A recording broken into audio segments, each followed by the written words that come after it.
buenas tardes a todos, les damos la más cordial bienvenida a este su programa Radio Yus Multimedia, en donde como cada viernes les presentamos programas relacionados con la materia administrativa, disciplinas afines, derechos de los ciudadanos, etcétera. Y para ello, pues hoy tenemos un invitado de lujo, al maestro Ulises Gómez Nolasco, quien es su procurador, déjenme exactamente Procurador Fiscal de Investigación. Investigación, Fiscal Federal ¿verdad? de Investigación. Ok. Su Procurador Fiscal Federal de Investigaciones, ya me ahorraron por ahí. Él es licenciado en Derecho por el ITAM, tiene una maestría por la Universidad de Georgetown, ¿verdad? Y, sí.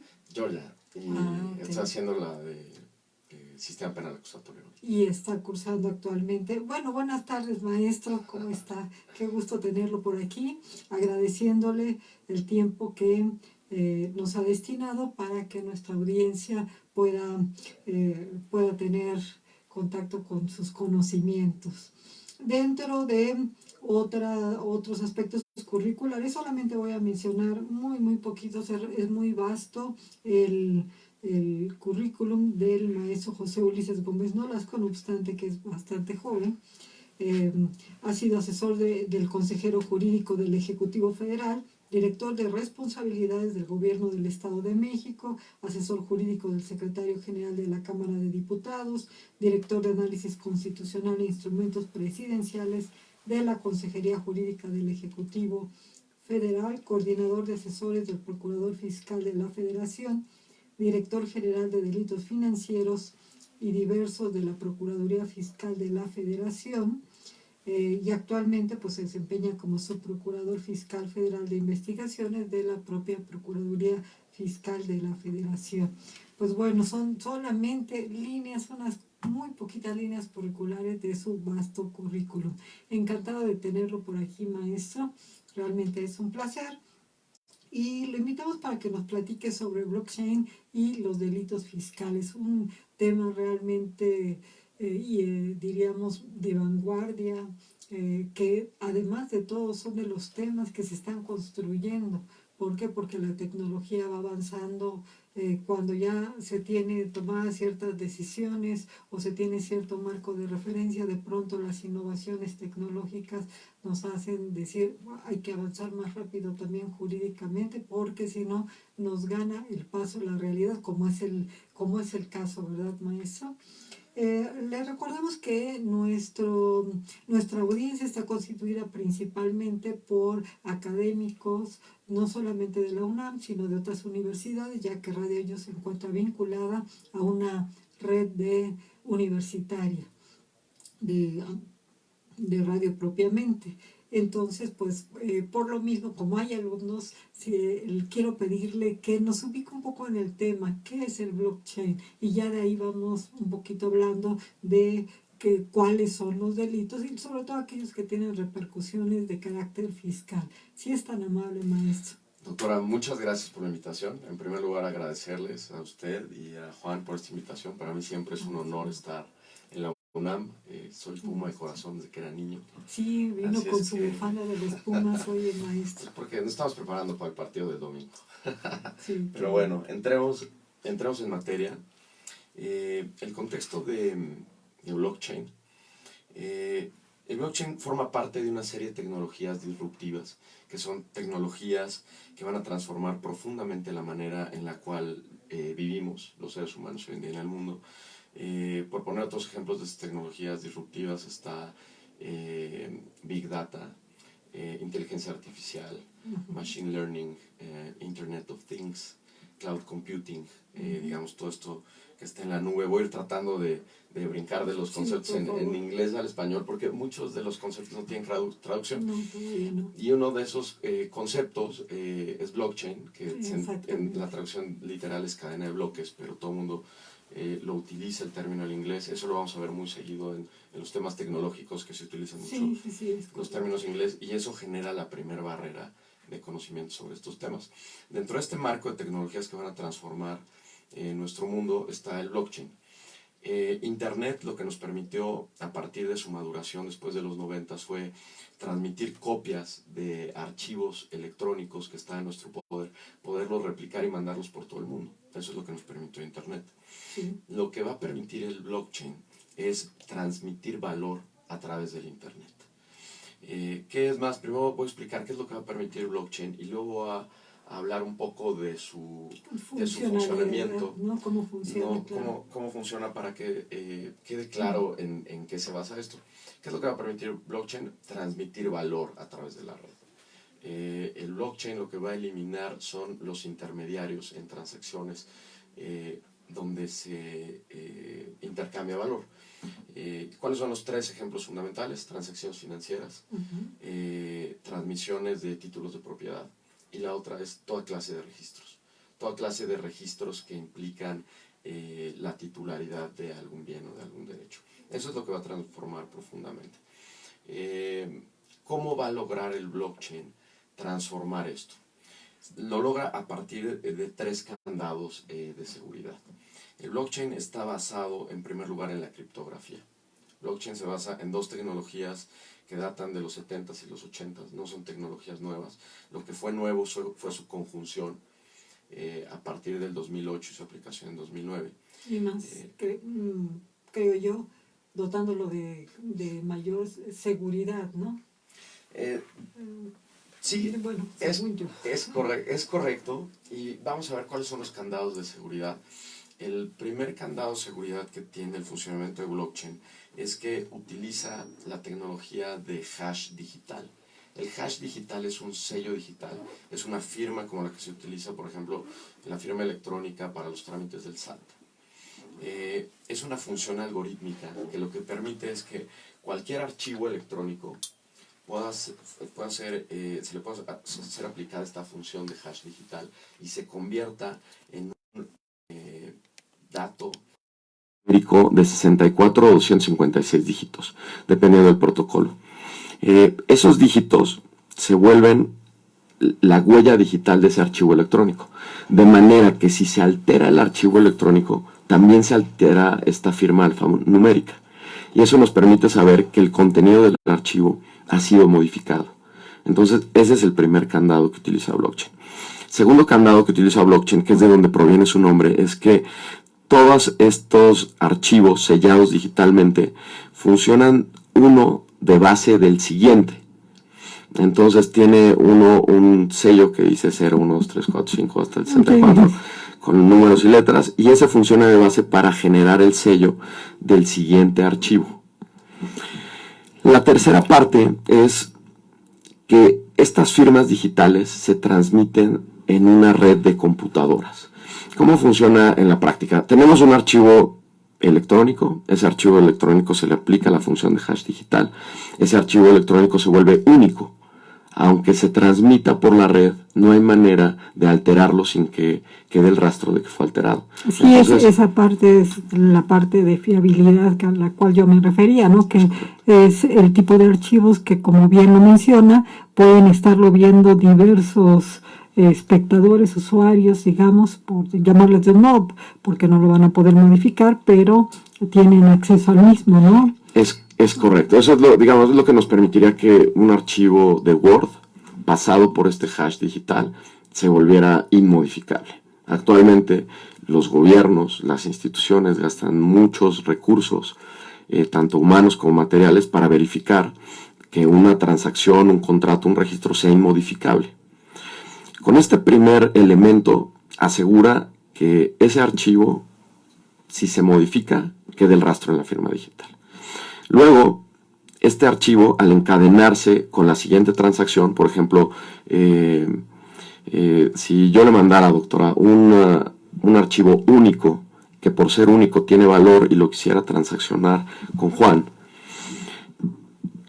queda registrado en el sistema el archivo original con su hash digital, pero cuando yo se lo transmito a usted, se genera otro hash digital, cuya base es la primera, y cuando se lo transmite a Juan, se agrega otro hash digital a las dos transacciones previas. Ese es el segundo candado. Si quisiera Juan modificar ese archivo, tendría que modificar los sellos digitales anteriores. es correcto. En la medida en que se va haciendo más larga esta cadena de bloques, se requiere mucho mayor poder computacional para poder modificar toda la cadena hacia atrás y aparentarlo como algo cierto. Ahora, ¿cuál es el tercer candado? ¿Qué es lo que le da hasta el día de hoy absoluta seguridad a este tipo de transacciones? Y digo hasta el día de hoy porque la tecnología está avanzando y el día de mañana no sabemos qué puede lograr quienes se dedican, los hackers, a darle la vuelta a estas cosas. Pero cabe señalar que desde su creación en 2008 y su operación en 2009, el blockchain ha permanecido inalterable. Y ahorita vamos a entrar a esa parte, pero no me quiero adelantar. ¿Cuál es el tercer candado? El tercer candado es que esta cadena de bloques se publica en una red de computadoras, una red de miles de nodos distribuidos alrededor del mundo que participan voluntariamente. ¿Cuál es la ventaja de esto? La ventaja de esto es que, a diferencia de las tarjetas de crédito, los bancos, ellos tienen todo el registro de sus operaciones en sus servidores. Si alguien entra a los servidores, puede modificar el historial de las transacciones. Digo, es algo difícil, pero también nos hemos llevado sorpresas como lo que pasó con el tema del SPAY. Pero ahí está todo centralizado. La tarjeta de crédito del banco lleva el control de todos los registros de todas las operaciones. En el caso del blockchain, los registros de todas las operaciones se encuentran distribuidos en cada uno de estos nodos. Cada uno de estos nodos van registrando todas las operaciones que se van llevando a cabo en la red.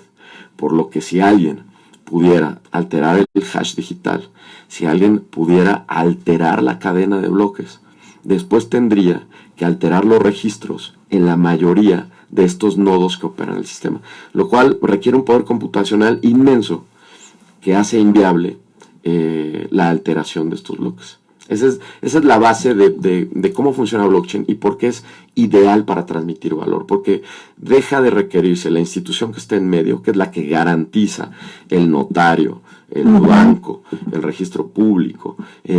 Se deja de requerir ese elemento humano que es corruptible y la propia tecnología es la que garantiza la inalterabilidad de este archivo electrónico que puede contener una transacción financiera, puede contener un registro, puede contener algún título de propiedad señalando claramente quién es el titular de ese título. Qué maravilla, ¿verdad? Y bueno, vinculando este tema a otro tema también, pues vamos a decir reciente, sobre todo para nuestro país, ¿verdad? Que ya en otros países quizá no sea tan reciente, es el tema de las criptomonedas, ¿verdad?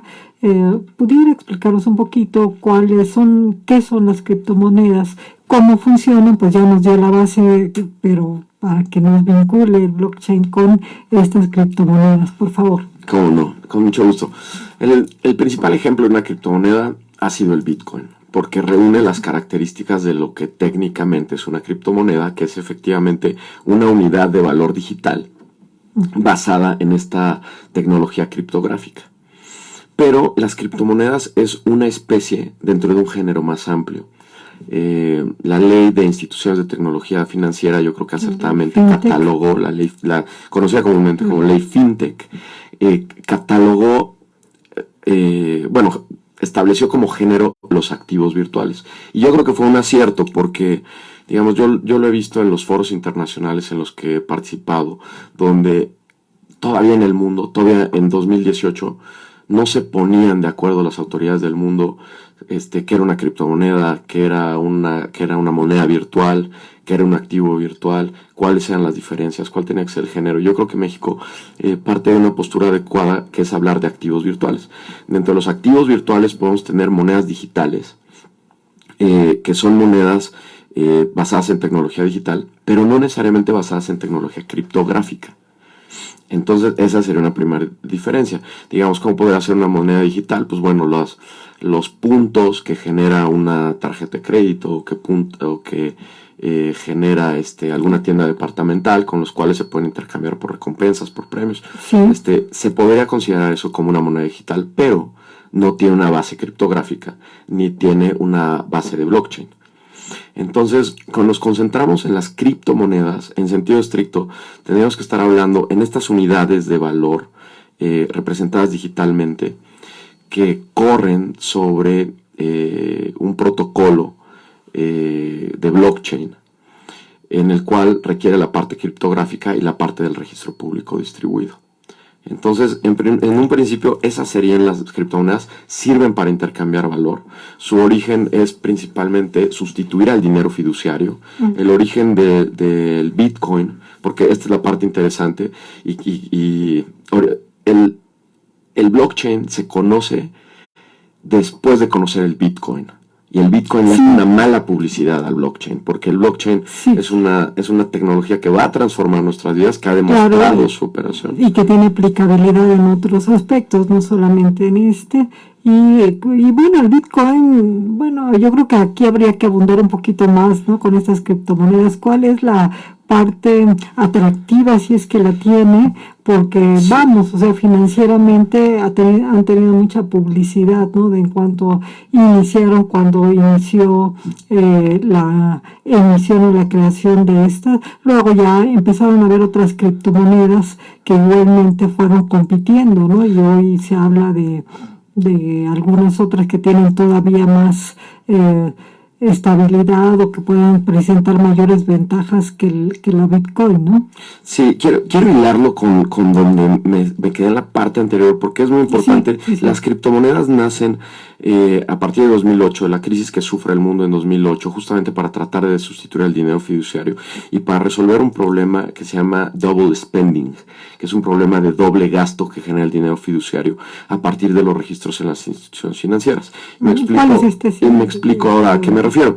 El problema de double spending significa que cuando usted va y deposita 100 pesos en una institución financiera, usted tiene registrados 100 pesos en su cuenta como parte de ese activo, pero luego el banco esos mismos 100 pesos que tiene registrados se los presta a una empresa y tiene registrados esos mismos 100 pesos la empresa y usted, y luego con esa empresa le paga un proveedor que los va a tener registrados en su empresa, y es la manera con la cual a través de los registros financieros se multiplica el dinero.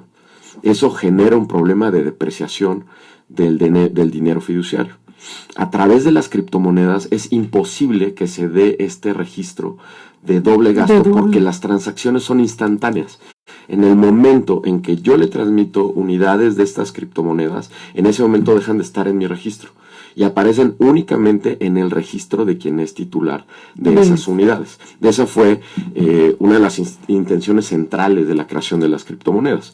Bitcoin es la criptomoneda más conocida, más difundida, la primera, pero toda vez que la base del blockchain es completamente pública, después vinieron muchos más startups a desarrollar otras criptomonedas que están basadas en otros blockchains, como podría ser el de Ethereum.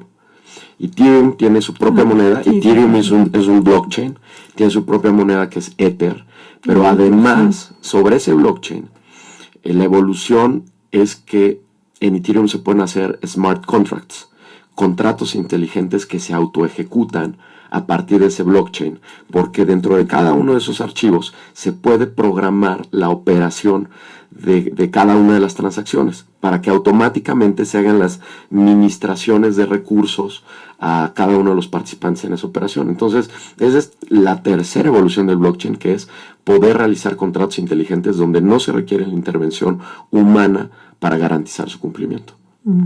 ¿Qué diríamos en qué está sustentado un contrato inteligente y cuál sería la finalidad del contrato inteligente? La finalidad del contrato inteligente es darle certeza a las partes, por ejemplo, en operaciones de crowdfunding. Que también están subiendo en popularidad, ¿no? Este instrumento, vamos a llamarlo, ¿no? Este crowdfunding, donde, bueno, si nos dice usted, debe ser la invitada, ¿en qué consiste el crowdfunding, por favor? La idea del crowdfunding es que a través de plataformas digitales, de manera masiva, se pueda fondear algún tipo de proyecto donde cada quien ponga alguna parte del dinero que se necesita para lanzar un proyecto. Desde luego que si eso se hace materialmente, pues hay alguien que tendría que recibir el dinero, que verificar que se cumpla el propósito de ese proyecto. La idea de los smart contracts, particularmente en crowdfunding, es que eso se haga de manera automática, que quien hace las administraciones de dinero se registren en el blockchain de Ethereum, que es donde se pueden llevar a cabo estos smart contracts, y que la operación de esos contratos se dé de manera automática, que una vez cumplidas las condiciones, se le dé el dinero al dueño del proyecto, y que una vez cumplidos ciertos requerimientos del dueño del proyecto, regrese el dinero con los rendimientos que correspondan a quienes están participando en el proyecto. O sea, solamente Ethereum tiene esta blockchain para contratos inteligentes. Ethereum es el blockchain más difundido y de mayor prestigio para llevar a cabo este tipo de operaciones. Efectivamente, hay otros, que eso lo vamos a ver más adelante cuando hablemos de los fraudes y los usos ilegales. Vamos ahorita un poco eso, aprovechando que es su procurador en ese aspecto exactamente. Digo, va a ser muy interesante ver cuál es la parte ilícita. Ya vemos que tiene todas estas ventajas, el podernos ahorrar al intermediario de algún modo, también un aspecto financiero que pues probablemente nunca lo pensamos, ¿no? O sea, nosotros llevamos nuestros depósitos, nos depositan, o nosotros vamos y depositamos de cualquier forma y tenemos ahí nuestro dinero, pero no pensamos en esta o no somos conscientes, porque sí lo sabemos, ¿no? Que la institución financiera pues lo va a prestar a otras empresas, a otros particulares, cobrándoles un interés, etcétera, pero no piensa uno o no sabe uno el efecto que causa, ¿no? El efecto en la economía. Entonces, pues ya vemos ahí ciertas ventajas y sobre todo pues esta certidumbre que tiene por sus propias características el blockchain. Entonces, pero también está la parte ilícita, ¿verdad? A ver, platícanos un poquito de esa parte ilícita, el blockchain, criptomonedas. Muy bien. Voy a retomar el tema de blockchain para entrar a la parte ilícita. El tema de Bitcoin. El tema de Bitcoin para entrar a esta parte, ¿por qué fue una mala publicidad para blockchain? Y luego, ¿cuál es el origen de esa mala publicidad? Es fundamental cuando hablamos de Bitcoin entender que fue el primer commodity, la primera mercancía a nivel mundial que se podía intercambiar por cualquier persona que tuviera acceso a un dispositivo móvil o a una conexión de internet. O sea, esa demanda nunca se ha visto. Ahora, el segundo problema de esa demanda es que quienes entraban en ese mercado no eran especialistas en temas financieros. Y además, sin mencionar que Bitcoin y blockchain no surgen de los mercados financieros, surgen de toda esta comunidad científica especializada en temas computacionales, informáticos. Entonces, pues quien estaba entrando en ese mercado no lo conocía. Todo el mundo entra motivado principalmente por obtener ganancias exponenciales de la noche a la mañana, y así funcionó hasta enero de 2018, cuando empezó esta profunda caída y profunda debacle del mercado de las criptomonedas.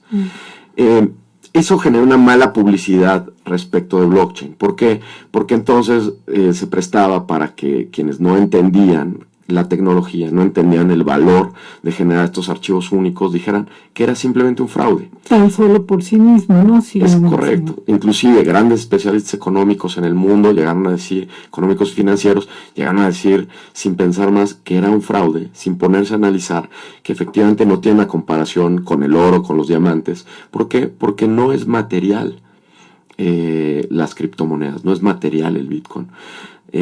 Su valor proviene de esta tecnología que está detrás, que nos permite hacer cosas que antes no podíamos hacer. Antes no podíamos transmitir valor en la red. Entonces, esta fue la mala publicidad que se hizo respecto de Bitcoin y las criptomonedas. Pero después se le empezaron a sumar otros factores. ¿Cuál fue?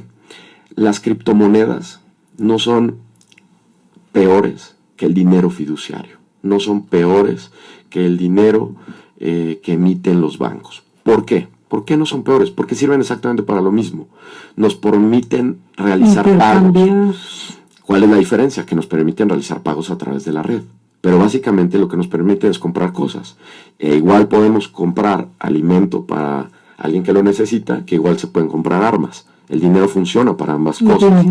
Y ese es un punto importante para no satanizar el uso de las criptomonedas. Las criptomonedas tienen aplicaciones muy positivas para el desarrollo de una economía. Sí. Entonces, ¿qué fue lo que sucedió? Primero, esta inmensa volatilidad basada en un mercado que no conocía a profundidad el funcionamiento, que era muy frágil, un mercado que carecía de información y que por ende era muy frágil y muy emocional. Y eso genera estas grandes subidas, estas grandes bajadas, y el miedo a la regulación, la incertidumbre regulatoria de todas estas prohibiciones de este año, pues ha generado esta gran debate. Las prohibiciones en Estados Unidos para generar estos fondos que se puedan negociar en los mercados financieros, todo eso ha generado esta caída. Pero, repito, el blockchain ahí está, sigue funcionando para lo mismo, no ha desaparecido. Es una cuestión de percepción. ¿Qué fue lo siguiente que se sumó a esto? Lo que se sumó fue el mal uso de las criptomonedas, particularmente el Bitcoin.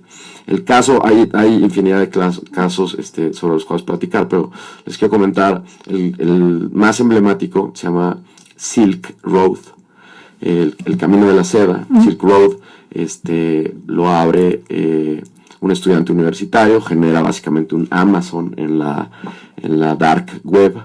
En lugar de vender libros y juguetes y cosas, pues lo que vendían eran drogas, eran armas, eran servicios criminales, eran actividades completamente ilícitas.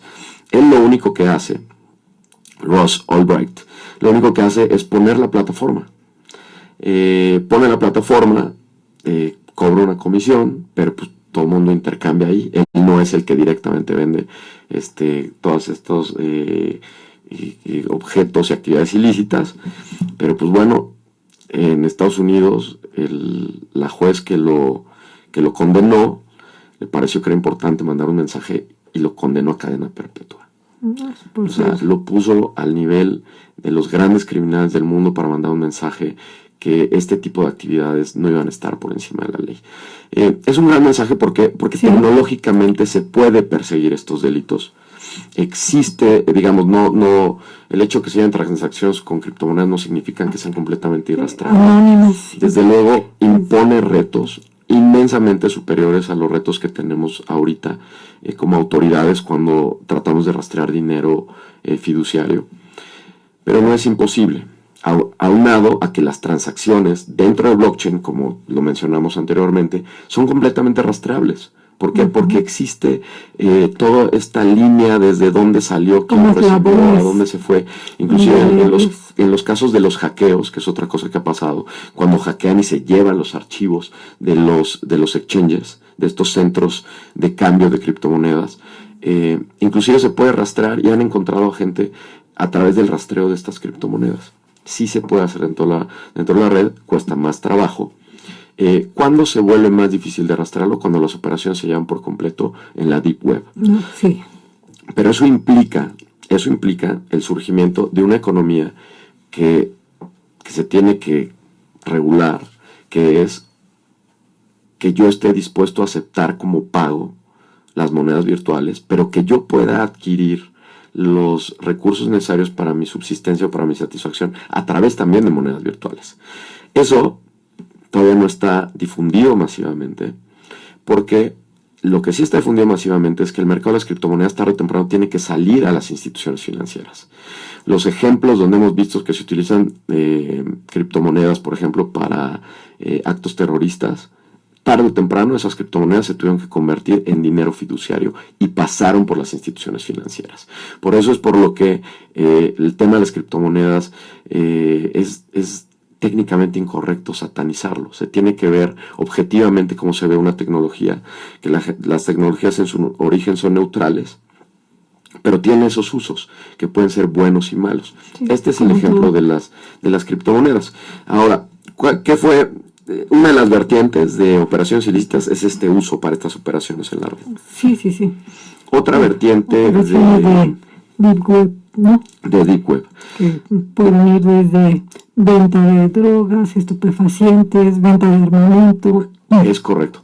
Financiación del terrorismo, por ejemplo, ¿no? Es correcto. pero que son operaciones que tarde o temprano quienes las llevan a cabo pues requieren satisfactores que hoy en día requieren de dinero fiduciario.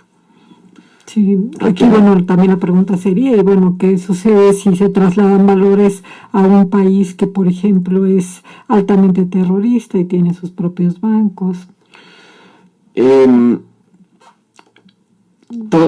Las entidades financieras, para poder tener un funcionamiento integral, requieren estar interconectadas. Digamos, un banco que está aislado en algún país, su utilidad es absolutamente mínima. ¿Por qué? Porque no tiene manera de generar valor para sus clientes. Digamos, las instituciones financieras por eso están interconectadas. Digamos, el origen y la razón de la existencia del Grupo de Acción Financiera, que es el organismo internacional que dicta todas las medidas de prevención del lavado de dinero y de prevención de financiamiento de terrorismo y proliferación de armas de destrucción masiva. El motivo de su existencia es justamente que el eslabón más débil de la cadena financiera representa el mayor riesgo para toda la cadena. Eso significa que toda la cadena de instituciones tiene que seguir los mismos estándares para mantener la fortaleza de todo el sistema.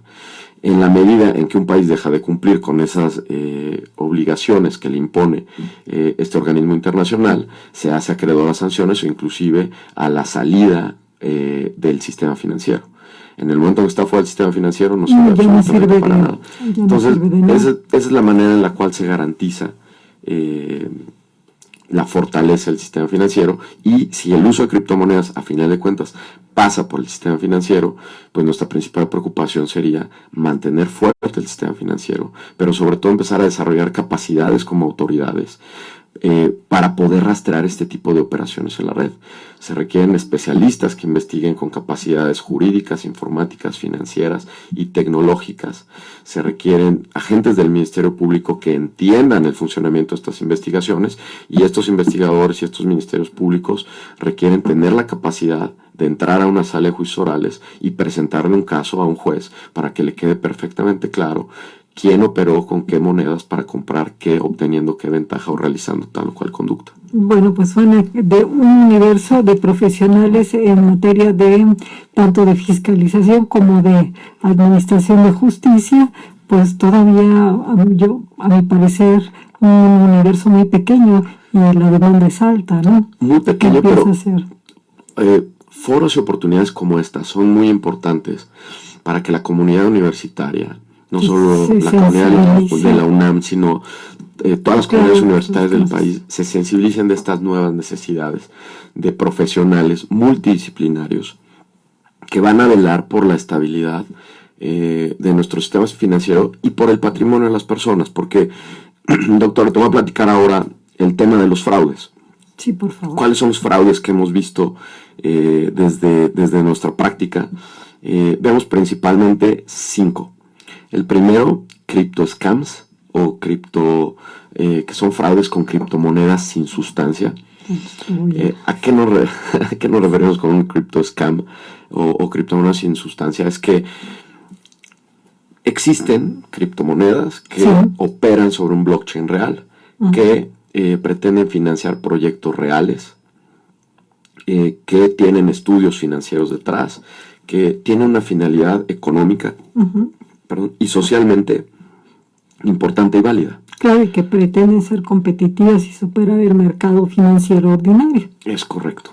Tenemos ahí unas, pero aprovechando la reputación y el funcionamiento de esas, hay quienes se han dado a la tarea a crear criptomonedas que aparentan ser criptomonedas, pero que en realidad no lo son. Son criptomonedas falsas, son estos crypto scams que a uno le ofrecen una inversión que dice, mira, si tú inviertes en esta moneda hoy, que vale 0.001, imagínate cuando valga un centavo, vas a tener 1000% de utilidad.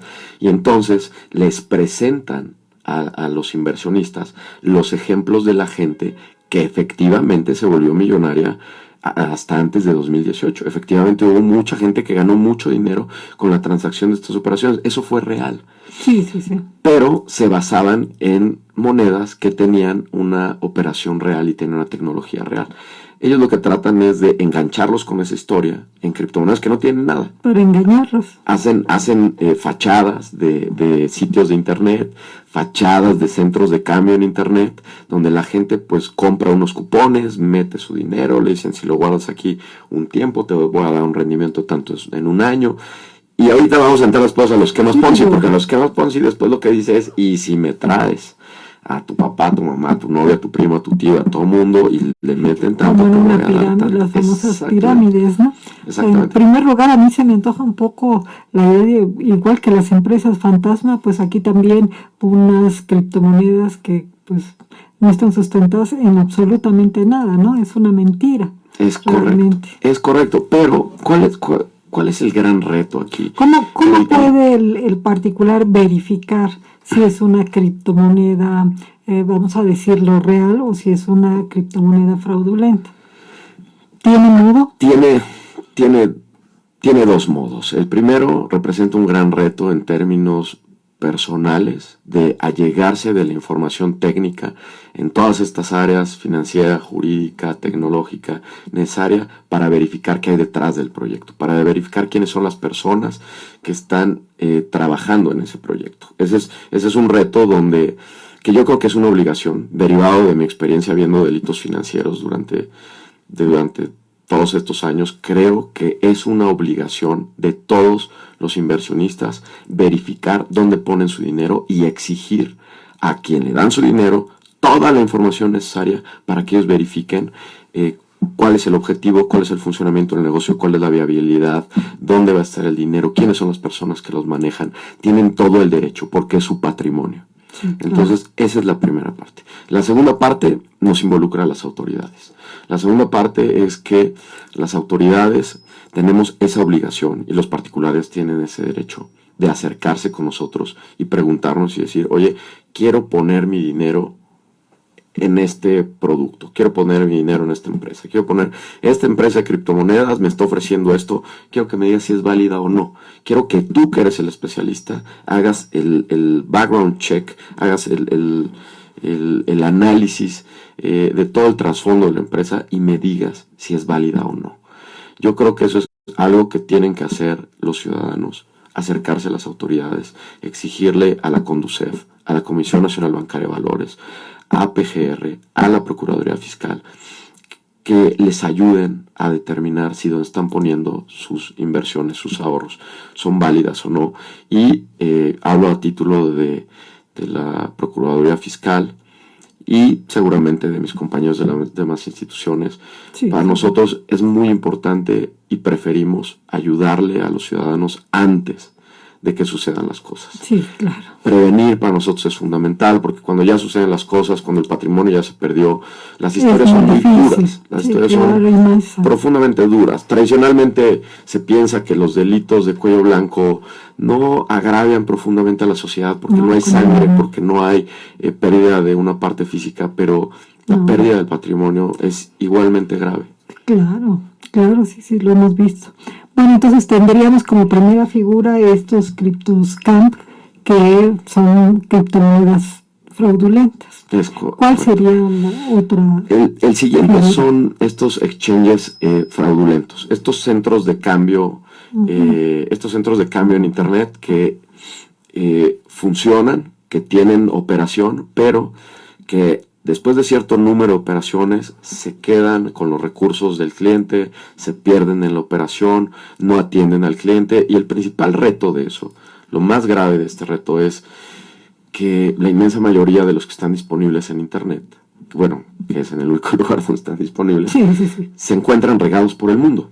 Entonces, si uno hace una operación con un exchange que está en Londres o que está en Corea, y tratamos de hacer una operación, y cuando tratamos de transmitir las unidades de criptomoneda, las unidades no se transmiten o desaparecen de nuestra cuenta, el reto es cómo hacemos para formular una reclamación de aquel lado, acreditar un fraude del otro lado, cuánto cuesta acreditar de aquel lado, lo cual cuando las cantidades son mínimas pues se vuelve completamente inviable. Y mínimas no me refiero a $1,000 o 500 pesos, ¿no? Mínimas es mucho dinero. ¿Por qué? Porque se requiere muchísimo más dinero para lograr la recuperación y contratar despachos de abogados del otro lado, y se vuelve prácticamente imposible recuperar eso. Afortunadamente en México tenemos exchanges de mexicanos aquí en México, con oficinas en México, que si a mí me preguntaran dónde poner el dinero, yo preferiría ponerlo en un exchange mexicano que en un exchange en el extranjero, porque eso me da la posibilidad de tener una puerta y una cara a quién ir a tocar en el caso de alguna reclamación. Eso me da autoridades dentro de mi país para poder solicitar su apoyo en ese tipo de cosas. Pero ese es el mundo, también lo tenemos que reconocer, lo tenemos que aceptar, que el mundo evoluciona hacia allá. Es un reto para la justicia en el mundo, toda la parte de cooperación internacional, persiguiendo este tipo de delitos, porque se requiere la cooperación de 3, 4, 5 países para poder lograr detenciones en este tipo de casos. Bien. Además de estos exchanges fraudulentos, ¿qué otra figura tenemos? Siguiente. Veo que ya... Tengo otros tres. El tercero es la manipulación de valor, que es cuando se lanza algún tipo de estas criptomonedas al mercado, que en inglés se conoce como Initial Coin Offering, que es la oferta inicial de una moneda al mercado. Sí. Esta oferta inicial también se han llevado a cabo de manera fraudulenta. ¿Por qué? Porque se aparenta, se hace todo para el lanzamiento, se empieza a inflar la expectativa a través de redes sociales, la moneda sale al mercado, la gente compra, el valor sube. Cuando el valor está hasta arriba, quienes controlan la criptomoneda sacan todo el dinero. Eso genera la caída. Se conoce como pump and dump en inglés, que es empujar y dejar caer este tipo de activos. Y eso también es fraudulento. Y eso también hace que la gente que con la expectativa de obtener un rendimiento, de que empieza a subir, dice, fabuloso, lo tengo, me espero, y cuando se esperan ya van amarrados de una cuerda con una piedra directo en la caída hasta el fondo, y quienes tenían el control de decidir en qué momento sacarlo, pues se llevan toda la utilidad de toda esa, de todo ese fondeo masivo que recibieron. ¿Qué otra práctica fraudulenta tenemos? Porque ya aquí me están apurando. Me voy más rápido. Sí. El siguiente lo habíamos comentado rápido, que era el tema de esquemas Ponzi, que está ligado justamente con estas criptomonedas falsas, donde en el esquema Ponzi básicamente de lo que se valen los delincuentes es de ofrecer una moneda con un rendimiento fijo, dependiendo de la cantidad de gente que se vaya incorporando. Y si uno revisa el trasfondo de la operación de esas monedas, no hay ningún valor. No hay, si uno quiere ver, oye, ¿cuáles son las operaciones? ¿Cuál va a ser la usabilidad, si me permiten el término que no está en la Real Academia, pero hoy se utiliza la usabilidad de la moneda? No hay. Lo que le empieza a dar valor y el incremento es toda esta pirámide debajo que va invirtiendo su dinero. Y nuevamente, pues quienes ganan son quienes están hasta arriba de la pirámide.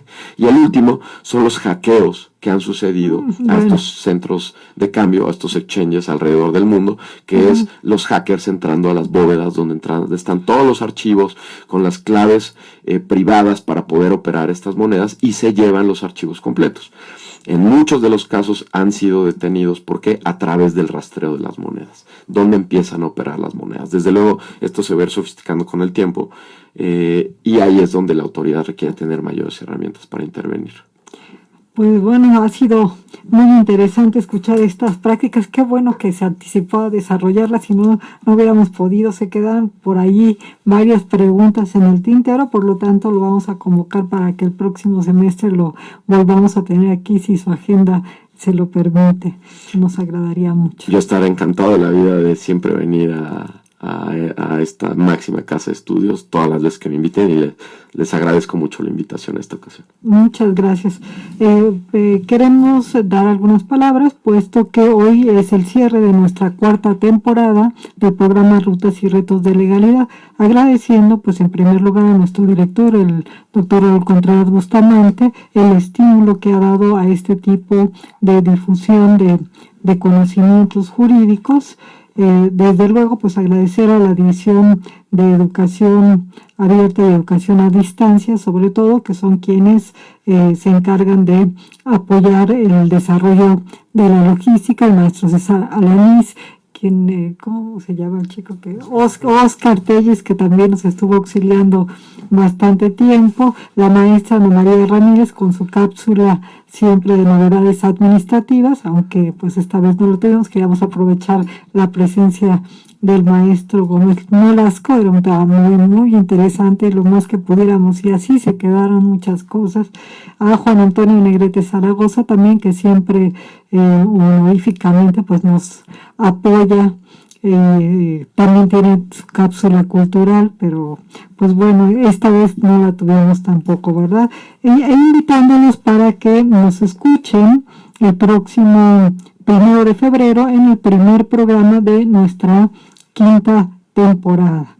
Pues no nos resta más que desearles que tengan una feliz Navidad, tengan un excelente y próspero año nuevo lleno de salud, de entusiasmo, de también muchos propósitos por realizar. Sin más, pues les agradezco y que pasen una excelente tarde de viernes de diciembre.